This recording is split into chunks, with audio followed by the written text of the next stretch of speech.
Alright, we're back. Sarak. My eyebrows aren't nearly as cool. Alright. So this is the prologue. There's my doggy. Hey! Good girl. She's sleepy. So prologue. I still haven't found my tripod yet. Sunset on Vulcan. In the west, 40 Eridani A. Nevasa was setting, stained the magenta sky with swaths of deep amethyst, gold, and coral, but the tall figure silhouetted against the sunset. Oh, I can just set this on my knee and hold it. Alright. Sorry. This isn't exactly like a professional book reading, audio book person. Anyway. Sorry. Sorry.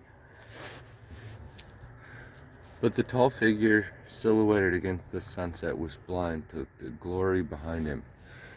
Sarak of Vulcan faced east, watching his sister's world, Sarak, at full phase.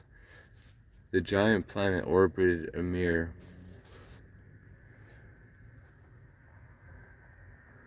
149,895,000.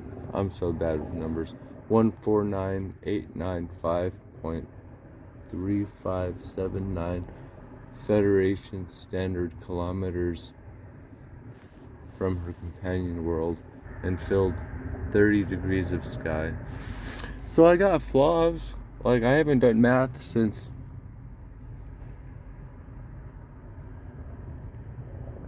it's been a while. Anyway. Because the two worlds were tidally locked, Vulcan's sister planet, Sarak, was only visible from this side of Vulcan. Looming perpetually against the high, jagged horizon, the giant world went through a full set of phases each day. Only sunset did the bloated sphere fully reveal her ravaged visage. Visage? Sarak had chosen this remote location for his mountain villa, in part because of its view of Sarak. Here at the edge of the civilized world, the ambassador never tired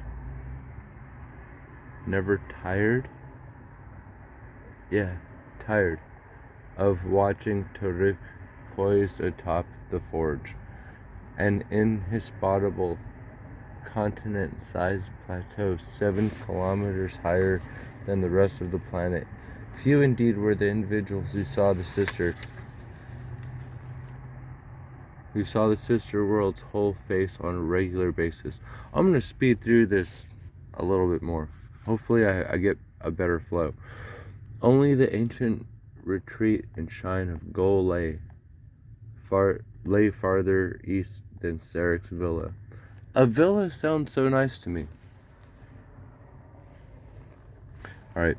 The wind, cooling now that Nevasa had set, plucked at Sarak's light-colored tunic and loose trousers. As he watched Sarak intently, his lean, long-fingered hands, I got those, tightened on the balustrade. That's a new, I don't know that word. Of the terrace overlooking the eastern gardens. The ambassador was attempting to reach a decision. Logic versus ethics. Should the needs of the many outweigh the conscience and honor of the one? Could he compromise? Oh, that's another one. Compromise? I don't know. I don't know how to pronounce that shit. When he knew to be right. I'm having fun.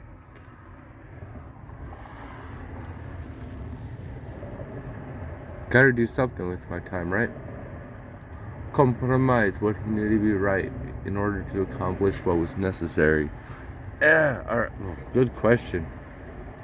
Good girl. Hey. Oh, good stretches. Sarak gazed across the plains of gold, considering. Long ago he had studied with several of the masters there. What would his teachers do if they were in his place? The ambassador drew a deep breath of the evening air, then let it out slowly as he regarded the surrounding mountains. He had chosen the site for his private retreat decades ago, when he and his second wife had first been married. These remote hills were cooler, even during the daylight hours, and thus easier for humans. In particular, one special human to endure than the scorching heat of the rest of the world. Night deepened around Sarak as he watched Toruk. Evening on this hemisphere where Vulcan did not bring darkness, though. But Toruk, the huge world human called Charas, provided 40 times the light of Earth's full moon. At full phase, Toruk was a swollen yellowish half-sphere, a dissipated eye that never blinked, even when spumes and geysers of fire from her volcano-racked surface penetrated her cloud cover.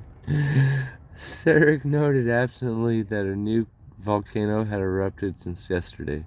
The large fire-red dot resembled an inflamed abscess on the planet's surface countenance.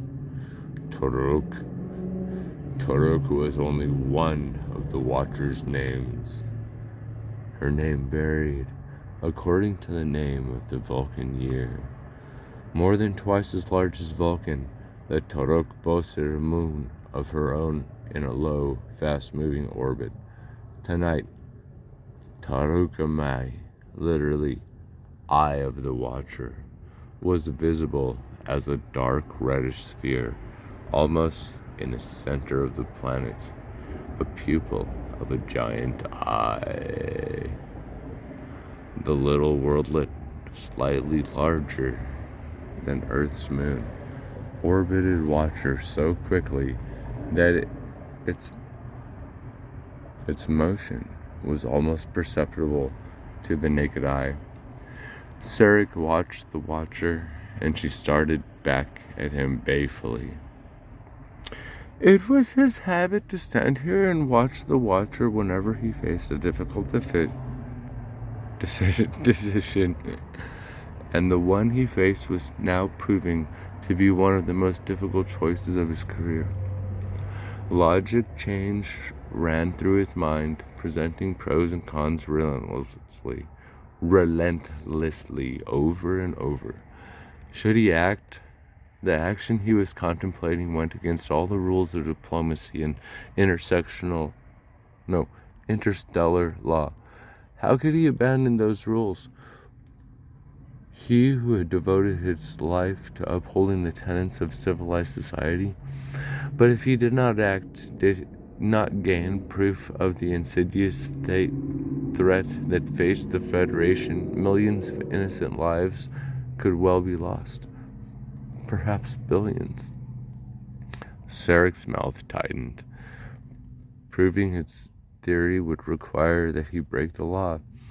How could he himself flout what he had helped engineer?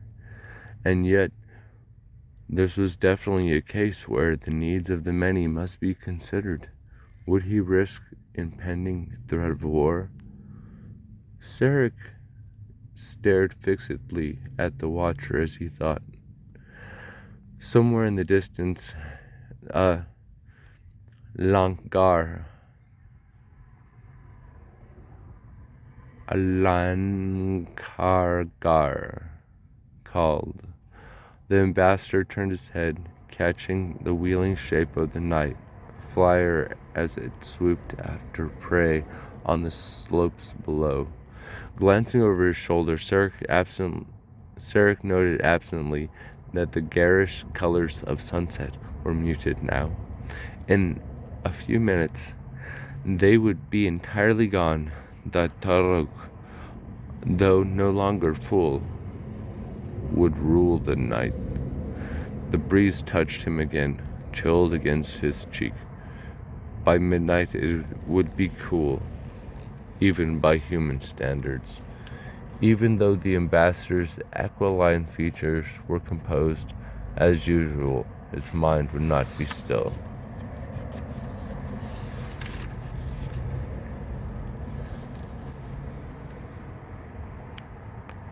So that's part one of the preface, because I'm going to take a break. Part two will start on page 4.